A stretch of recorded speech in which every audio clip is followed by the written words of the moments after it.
What if the broken guitar you laughed at, or played the one song you would never forget tonight? A single cracked instrument and a woman they mocked will tear down everything they thought they knew about greatness. Stay with us? Yeah, because once the first note hits, you won't believe what happens next. The grand auditorium buzzed with anticipation, velvet seats filled with well-dressed critics, glossy-haired performers tuning their polished instruments under the dazzling stage lights, every detail gleaming with wealth and prestige. And then, through the heavy oak doors, stepped a woman who seemed like she had wandered in from another world.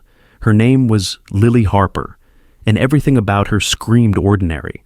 A faded denim jacket over a simple cotton dress, scuffed boots that carried the dust of forgotten places, hair tied back in a loose braid that made no apology for its simplicity. Heads turned almost immediately, some in curiosity, most in disdain. Whispers slithered through the air like smoke as perfectly manicured fingers pointed subtly toward her, mouths curling into amused smirks. "Is she lost?" someone muttered near the judge's table. A woman in a glittering evening gown sipping from a glass of champagne with lazy cruelty. "She must be part of the setup crew."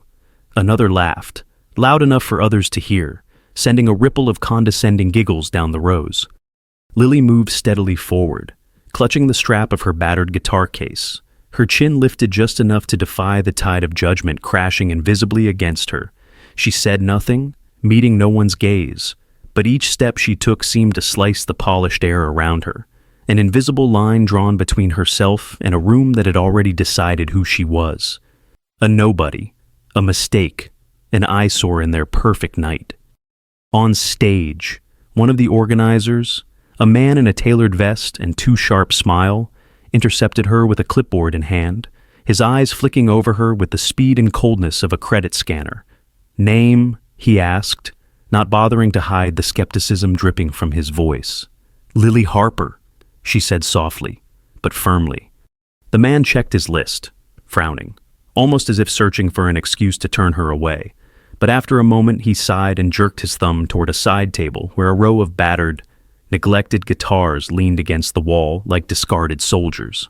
"Pick one," he said, smirking. "Make it quick. You're after the prodigy from the conservatory. Tough act to follow. Sweetheart." More laughter rippled from the sidelines, sharper this time, a blade cloaked in silk. Lily walked to the table without hesitation, her fingers brushing lightly over each guitar, most of them missing strings, cracked at the seams, their finish dulled by time and misuse. It was no accident, no oversight. This was the choice they had left her, a silent, vicious dare. And as she finally selected a battered six-string with a long crack snaking down its body, the snickering grew louder, swelling into a tide of mockery that threatened to drown the stage before she ever set foot on it. But Lily only tightened her grip on the broken guitar, lifted her chin higher, and stepped toward the spotlight. A single figure of quiet defiance walking into a storm of polished cruelty, a matchstick carried into a hurricane, burning all the brighter for it. The spotlight flared to life as Lily stepped onto the stage, its harsh white glare exposing every imperfection in her worn clothes, every scratch on the battered guitar slung over her shoulder. The whispers that had slithered through the room now rose into open murmurs, snickers popping like static in the heavy air, a soundtrack of disbelief swelling around her fragile figure. A boy barely out of his teens, his designer jacket gleaming under the lights, leaned toward his friend in the front row and stage whispered, "Maybe she's here to clean the stage afterward," sending the nearby rows into muted laughter that rippled outward like a cruel tide. A woman near the judges' panel arched a perfectly sculpted brow and snapped a photo on her diamond-encrusted phone, murmuring, "This is going viral tonight." Cinderella with a broken broom. Lily tightened her grip on the cracked guitar, feeling every snicker, every sideways glance dig into her skin like invisible nails. But she kept walking, her steps slow, steady, deliberate, until she reached the center of the stage where a single stool waited under the suffocating brilliance of the spotlight. She sat, the old guitar creaking in her lap like a wounded thing. And when she looked up, she saw not an audience, but a wall of polished teeth and mocking eyes, 1,000 expectations of failure already etched into their faces. The organizer from earlier stood just off stage, arms crossed, lips curled into a smirk so deep it seemed carved into his soul, and with a lazy flick of his wrist, he signaled the sound technician, a bored-looking man who, without bothering to check the input, cranked the microphone to an ear-splitting screech that made the audience wince and laugh harder. Someone from the back of the room shouted, "Don't break the guitar, sweetheart!" And the laughter surged, loud and unkind, cascading over Lily like a physical blow. The pressure in the room was unbearable, thick with contempt, vibrating with cruel anticipation. They weren't just expecting her to fail, they were hungry for it, salivating at the thought of watching her crumble on this glittering altar of judgment. Lily adjusted the strap of the battered guitar with hands that, while steady, bore the tremor of every humiliation she had ever swallowed, every dream she had ever been told she wasn't allowed to have. She inhaled once, slow and deep, letting the laughter and the lights and the cruelty press down on her until it felt like she might disappear. And then, with a movement so small it seemed to defy the weight of the world, she placed her fingers on the strings and prepared to strike the first note, the note that would either condemn her forever or crack the sky wide open. The room held its breath for half a second, the kind of breath that tastes like blood and electricity before the storm breaks, and then it happened. A high, mocking whistle from somewhere near the back, sharp and shrill, slicing through the heavy silence like a dagger. Laughter followed instantly, louder this time, less restrained, a roaring tide of cruelty that washed over the stage in choking waves. "Play us something from the junkyard," someone shouted, and the crowd erupted again, some banging their heels against the polished floor, others waving their phones in the air to catch every humiliating second on camera. Lily sat frozen on the stool, the cracked guitar resting against her knee, her fingers poised but unmoving, absorbing every barb, every sneer, every pitiless glare. She could feel their hunger, their thirst for her collapse, the way they leaned forward slightly, eagerly, the way some of them elbowed each other with gleeful anticipation, as if they were about to witness a public execution disguised as entertainment. Near the judges' table, one of the panelists, a man with silver hair and a silk tie, leaned back in his chair and smirked openly, scribbling something on his notepad without even bothering to wait for her to play a single note. The organizer backstage cupped his hands around his mouth and stage whispered, "Better get it over with, darling. This is painful for all of us." The spotlight grew hotter, harsher, like a blade pressing against her skin, and for one breathless moment, Lily thought she might drown under it all. The laughter, the lights, the crushing, suffocating certainty that no matter what she did, they had already written the ending for her. A girl in the second row, no older than 16, pulled out her phone and started recording, her friend giggling beside her. "This will be gold," the girl whispered. "They'll eat her alive." Lily's hand trembled slightly above the strings, the battered guitar humming faintly under her touch as if sensing the storm around it. The final weapon placed in her hands not to save her, but to destroy her. Another jeer rose from the crowd, cruel and sharp as broken glass. "Maybe she'll play us the sound of failure." And the room roared with laughter again, louder, meaner, a living thing that swelled and twisted around her. But Lily didn't move. She didn't flinch. She closed her eyes for half a second, just long enough to find the memory buried deep beneath the noise. A dusty back porch, a warm summer night, a voice she loved whispering, "Music isn't for them, Lily, it's for the stars. It's for the broken hearts. Play like no one's watching, because the ones who truly hear you, they always are." And then, without warning, without permission, she struck the first note. The first note shattered the air like a crack of thunder in a church, pure and raw and ancient, vibrating so deep it seemed to tremble in the marrow of every bone in the room. The laughter, the sneers, the whispers died so violently it was as if someone had ripped the oxygen from the walls, leaving only stunned, breathless silence in its place. Lily's fingers, so delicate, so steady now, coaxed a sound from the battered guitar that no one in that grand, polished auditorium had expected. A sound not broken or sad, not desperate or apologetic, but fierce, vast, defiant, a voice that rose straight from the core of the earth itself, untouched by the cruelty that had tried to smother it. The cracked body of the guitar groaned under the weight of the music pouring from it, but it held. It carried her song like a wounded warrior carrying a queen, and that first note, that impossible, aching, perfect note, lingered in the air long after her fingers moved on, as if the room itself refused to let it go. Faces frozen mid-mockery stared wide-eyed, mouths slightly open, champagne glasses forgotten in slack hands. The girl who had been recording lowered her phone in slow, mechanical disbelief, her jaw slack, her thumb trembling over the record button. The judges, so quick to scribble their lazy dismissals moments ago, now sat bolt upright, pens falling from fingers suddenly useless, eyes locked onto the stage with something dangerously close to awe. Lily didn't open her eyes. She didn't need to. She could feel it, the shift, the absolute stillness, the way every breath, every heart, every soul in that room had been caught in a web, spun from the strings of a guitar they had given her to humiliate her. But instead of cracking under the weight of their laughter, she had cracked them open. Her song grew, swelling with every heartbeat, every broken dream, every unshed tear she had carried here tonight, until the room wasn't just silent, it was reverent, terrified to move, terrified to break whatever spell had been cast by the woman they had dismissed as nothing. In that moment, Lily Harper was no longer the girl with the cracked boots and secondhand jacket. She was a force, a storm, a cathedral of sound and defiance and untouchable beauty, and there wasn't a single person left in the room who didn't feel it down to the soft, ashamed place they had tried so hard to hide.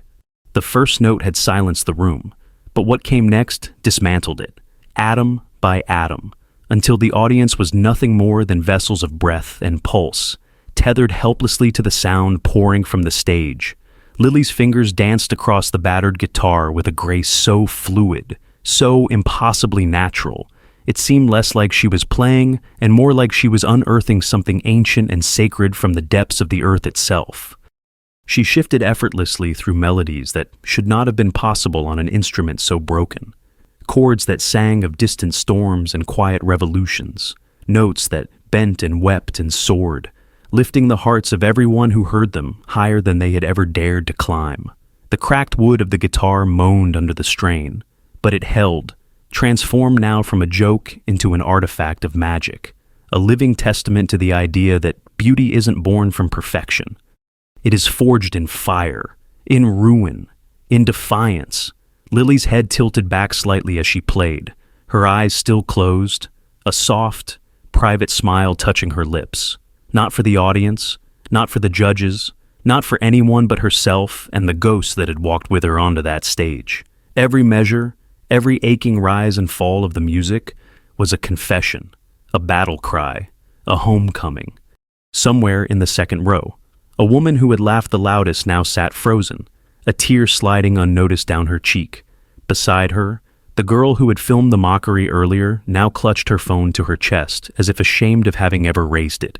Near the judges' panel, the silver-haired man who had smirked now leaned forward, elbows on the table, his hands trembling slightly as he watched something he could neither categorize nor control.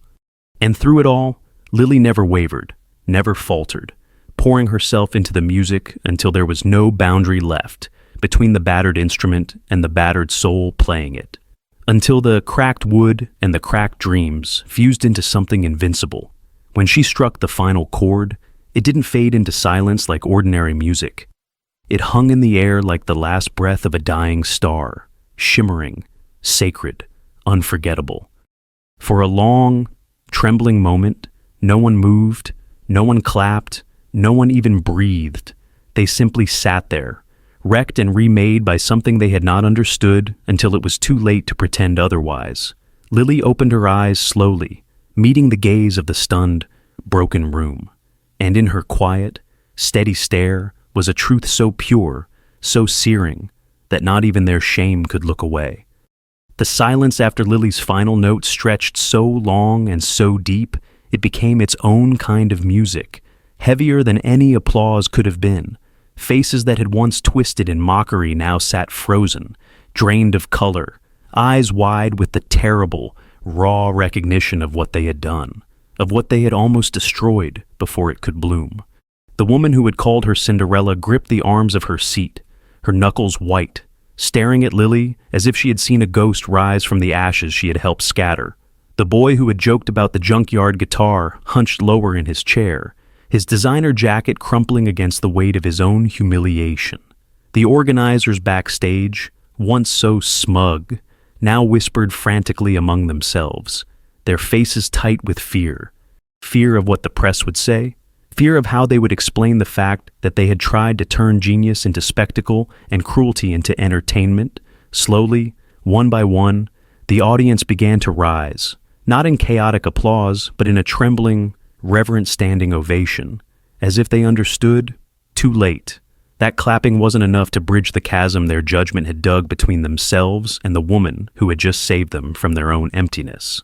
The girl who had filmed Lily's entrance wiped at her cheeks with the sleeve of her designer jacket, her phone forgotten at her side, recording nothing now but the sound of breathing and awe near the judges' table. The silver-haired man, once so quick to dismiss, now stood with tears glistening shamelessly in his eyes, his hands clapping slowly, reverently, as if every beat was an apology stitched into the air.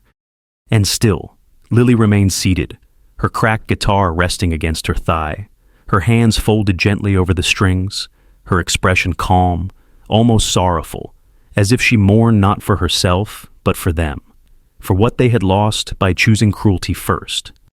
When she finally stood, the applause surged into something louder, deeper, a roar that shook the chandeliers and made the velvet curtains tremble, a roar not for the beauty of her performance alone, but for the unbearable shame of having almost missed it. She gave a small bow, nothing theatrical, just a quiet nod of gratitude that somehow carried more grace than any grand gesture ever could. And as she walked off the stage, past the gaping organizers, past the stunned contestants who could no longer meet her eyes, past the judges who now looked at her as if she were something holy, Lily Harper didn't smile in triumph. Well, she didn't need to. Her victory was written in the broken, humbled silence she left behind. As Lily descended the steps at the side of the stage, the roar of the standing ovation still thundering behind her, she paused.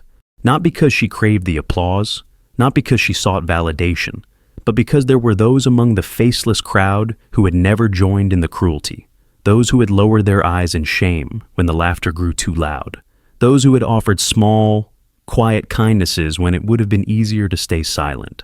Her gaze swept the edge of the stage where a young stagehand, no more than 19, stood rigid, a clipboard clutched tightly against his chest. Earlier, when she had struggled to tune the broken guitar, it was he who had knelt beside her without being asked, who had silently tightened the screws with careful fingers, who had whispered, "Good luck," when no one else offered a word. Lily crossed to him now, her battered guitar slung over her shoulder like a warrior's blade, and with the whole room watching, she extended her hand. The boy, stunned, flushed crimson as he shook it, his wide eyes brimming with something too big for pride. Something closer to reverence. "Thank you," Lily said simply, her voice cutting through the noise, carrying weight no thunderous applause could drown out. Kindness matters, even when no one sees it. The boy nodded wordlessly, his throat working as if to speak, but no sound came, only the burning knowledge that he had mattered, that his small act had been seen when so many had turned away. Near the judges' table, an older woman who had sat silently through the mockery, who had crossed her arms and scowled when others laughed, wiped at her eyes now, and when Lily caught her gaze, she gave a small, almost imperceptible nod, a silent acknowledgement between warriors who recognized each other even in the ruins of a broken battlefield. Lily moved with quiet certainty through the backstage corridors, pausing again to thank the sound technician who, despite being ordered to sabotage her mic, had whispered a quick adjustment into his headset to soften the distortion. For each small kindness, each tiny rebellion against cruelty, She offered a gratitude more powerful than any trophy. The simple, life-altering gift of being seen, of being valued beyond the glitter and the noise, and in the hearts of those few who had chosen decency when it cost them nothing, something deep and fierce bloomed. A new understanding that the true measure of a soul is not found when it stands among applause, but when it stands alone in the shadows against the easy tide of cruelty. They handed her a microphone as she reached the center of the backstage lounge, a space now thick with humbled silence and unspoken apologies, and though she could have refused, could have walked away triumphant and untouchable. Lily turned back toward the room, lifting the mic with a hand that was steady, unafraid. She didn't need a script, didn't need polished words. Her voice alone, simple and true, was enough to cut through the marble walls and silk suits and glittering lies that had built this temple of judgment.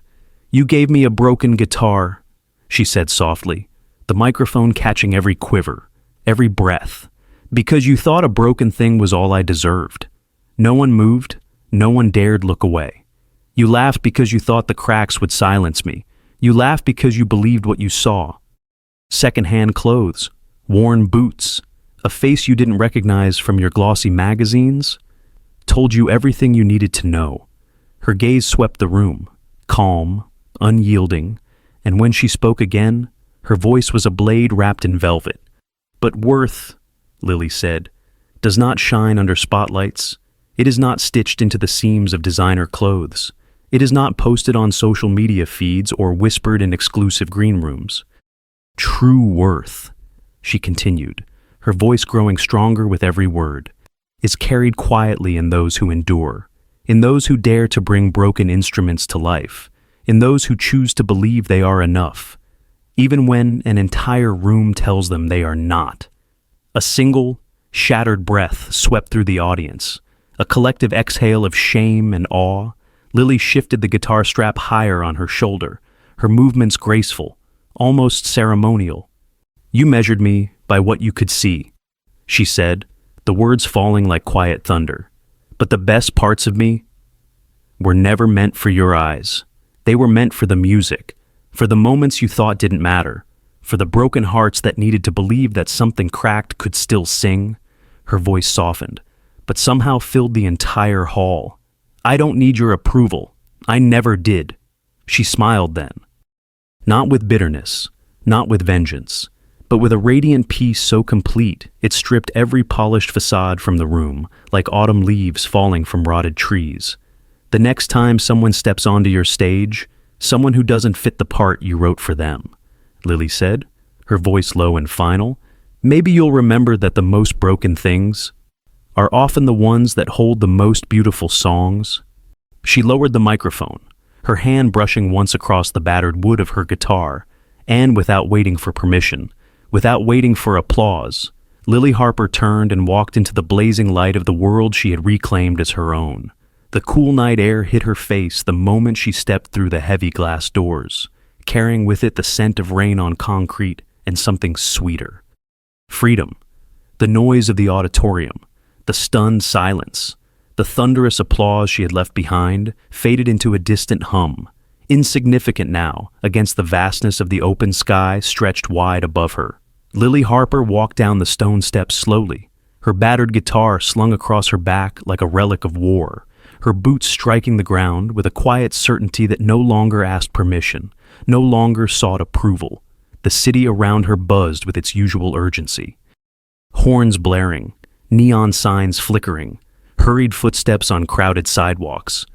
But she moved through it untouched, untouchable, as if she carried her own gravity now, her own quiet orbit. A few people from the audience stumbled out after her, their faces still stunned, still raw from what they had witnessed. But none dared to approach, none dared to break the invisible shield of reverence that now surrounded her. She didn't need their apologies. She didn't need their praise. She had come into their world carrying nothing but broken things and a heart full of stubborn hope. And she had left it carrying something far greater, her dignity, her truth, her unshakable self. As she turned the corner onto a quieter street, a small boy sitting on the curb with a cracked ukulele looked up at her, his eyes wide and shining under the flickering street lamp.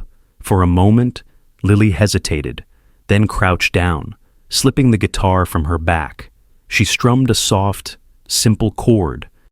Nothing grand, nothing polished, just a whisper of a melody that floated between them like a secret. The boy's face lit up, and he mimicked her movement, his tiny fingers fumbling across the frets, and when a wobbly, broken note emerged, Lily smiled. A real smile, full of something larger than triumph, larger than revenge, hope, music, the quiet rebellion of refusing to be silenced. She pressed the guitar gently into the boy's lap, her fingers lingering just a moment longer than necessary. A silent blessing passed from one broken dreamer to another. "Play it," she said, her voice low and sure. "Even when they laugh, especially when they laugh." And then she stood, brushing the dust from her jeans, and disappeared into the endless neon night, a quiet storm still burning, still rising, still singing. Not for the crowds, not for the applause, but for herself, and for every soul still searching for the courage to pick up their own broken song and play it louder than the world dared to imagine. Long after the last chord faded into the night, long after the crowd returned to their polished homes and polished lives, one truth lingered in the silence they left behind.